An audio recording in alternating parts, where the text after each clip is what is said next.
Good afternoon, everybody. I just met with my national security team to discuss the situation in Iraq.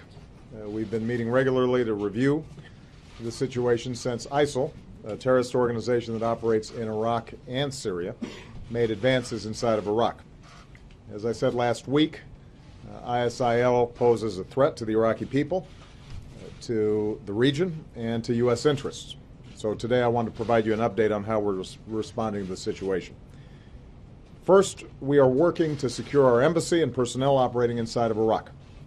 As president, I have no greater priority than the safety of our men and women serving overseas. So I've taken some steps to relocate some of our embassy personnel, and we've sent reinforcements to better secure our facilities.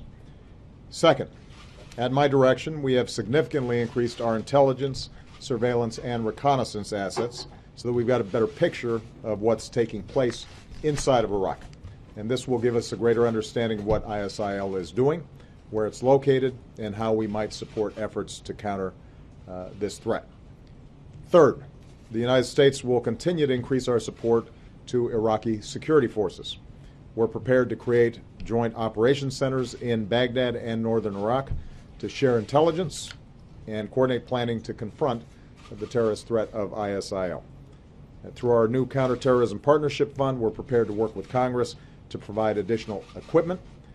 We have had advisors in Iraq through our embassy, and we're prepared to send a small number of additional American military advisors, up to 300, to assess how we can best train, advise, and support Iraqi security forces going forward.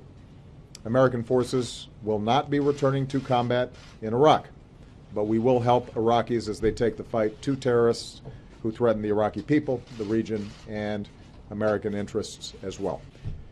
Above all, Iraqi leaders must rise above their differences and come together around a political plan for Iraq's future.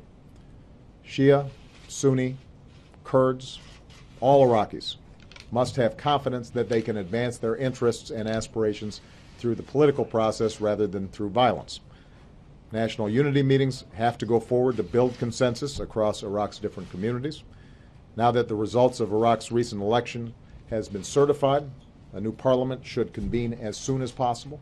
In closing, recent days have reminded us of the deep scars left by America's war in Iraq.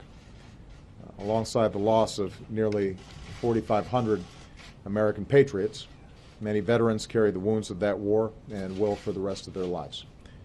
Here at home, Iraq sparked vigorous debates and intense emotions in the past, and we've seen some of those debates resurface. But what's clear from the last decade is the need for the United States to ask hard questions before we take action abroad, particularly military action. So the most important question we should all be asking, the issue that we have to keep front and center, the issue that I keep front and center, is what is in the national security interests of the United States of America. As Commander-in-Chief, that's what I stay focused on.